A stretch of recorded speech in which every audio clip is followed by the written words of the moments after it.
stuck in trade war. US and China face uncertain path to deal. Washington, AP, as the trade war between the world's two largest economies nears the end of its first week. Its most unsettling fact may be this: no one seems to foresee any clear path to peace.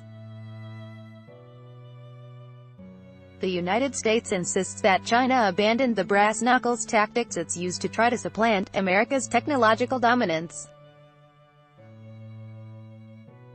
Yet Beijing isn't about to drop its zeal to acquire the technology it sees as crucial to its prosperity.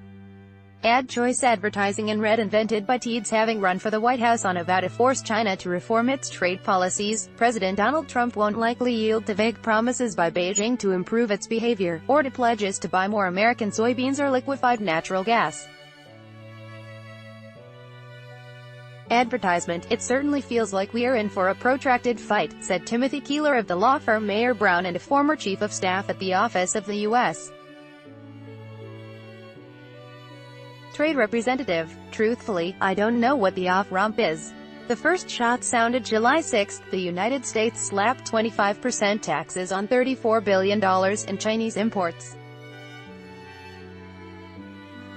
Most of them are industrial goods that the Trump administration says receive subsidies or other unfair support from Beijing. China quickly lashed back with tariffs on $34 billion in U.S. products. The two countries have targeted an additional $16 billion worth of each other's products for a second round of 25% tariffs. On Tuesday, the Office of the U.S. Trade Representative proposed 10% tariffs on another $200 billion in Chinese imports, ranging from fish sticks to burglar alarms. All told, Trump has threatened eventually to slap tariffs on up to $550 billion in Chinese imports, more than China actually exported to the United States last year, if Beijing won't relent to U.S. pressure and continues to retaliate.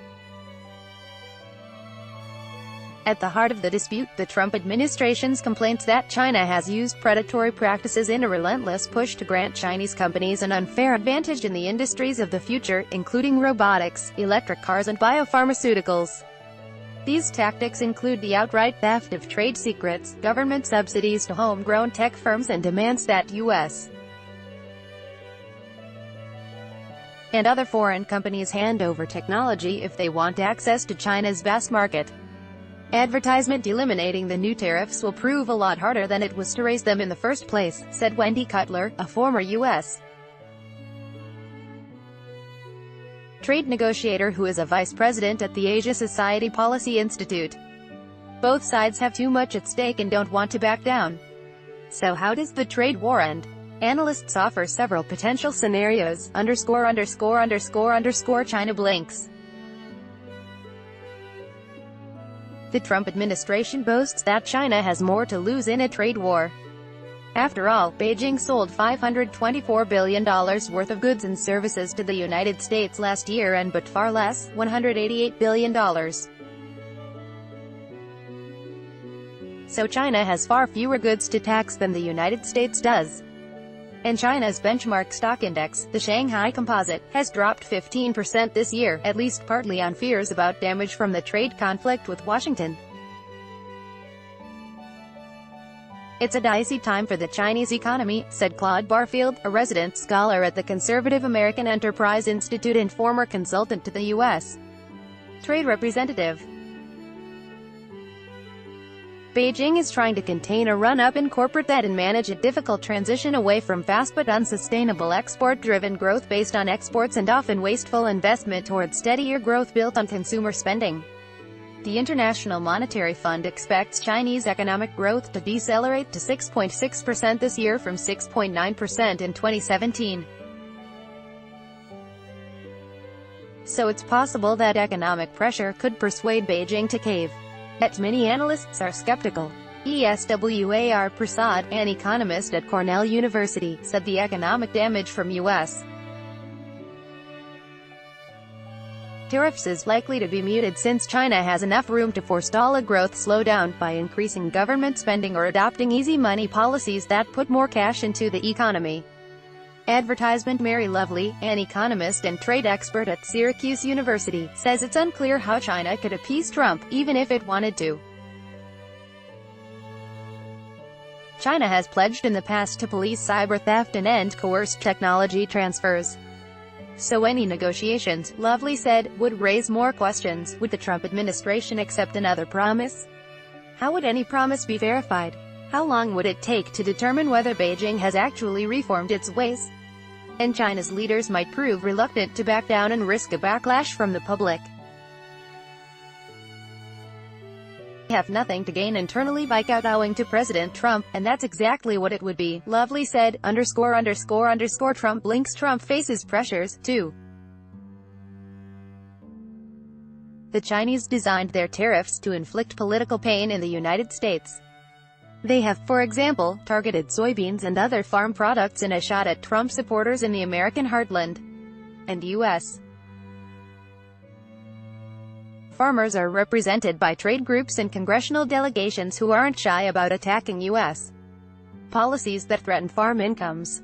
But the president would also find it hard to back down. He's already considered one possible solution only to back away from it. In May, Treasury Secretary Steven Mnuchin announced after a meeting with the Chinese that the trade war was on hold and the tariffs suspended after Beijing agreed to reduce the U.S. trade deficit by buying more American energy and farm products. Yet the ceasefire quickly collapsed once critics complained that the Trump administration was letting China buy its way out of the impasse. The president felt the sting of that and didn't like that, Keeler said. So the administration decided to drive a harder bargain, and it revived and ramped up its tariff threat. A win-win resolution. Taya Smith, a former Treasury official who handled negotiations with China, says it's possible a deal could be reached in which Beijing ends its predatory practices but can still keep itself competitive in advanced industries. The key, she says, is persuading China that its tech companies don't need massive assistance from the state. Their companies are becoming very powerful, Smith said. They have to be willing to compete on a level playing field. They no longer need a leg up. But she said the U.S.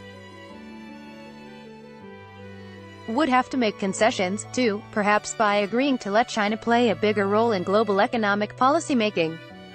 Chinese have to have a political win somewhere in there, too, Smith said. You can't design something where we get what we want and China gets nothing. They have their own politics. The war drags on. Scott Paul, president of the Alliance for American Manufacturing and a sharp critic of Beijing's trade practices, wants to see the tariffs remain until either U.S. companies leave China or Beijing opens its market wider to American goods and investment. They should stay on for long enough that they manifest some change, he said. I don't see the tariffs coming off anytime soon. Paul notes that China has repeatedly made empty promises to reform its practices. We have waste cans full of promises by the Chinese government to reform its anti-competitive practices that are completely ignored, he said. The tariffs are the best and only leverage that we have with China, and we would be foolish to squander them without major gains. By Taboola sponsored links, promoted links you may like, enjoy, compare. Are you missing out? Find a better credit card in Singapore today. Enjoy. Compare on Stamford American International School. 6 tips on moving to your new home in Singapore. Stamford American International School and Vikings. Free online game. Play this for 1 minute and see why everyone is addicted. Vikings. Free online game. Unda Babel. It's true. You can start speaking Spanish in 3 weeks. Babel Unda, the new paper wife of ex-Navy SEAL who died, tells boys not to blame themselves. The new paper Unda fashionable, sexiest camo wedding dresses fantasy according to Mana Fashionable Undo.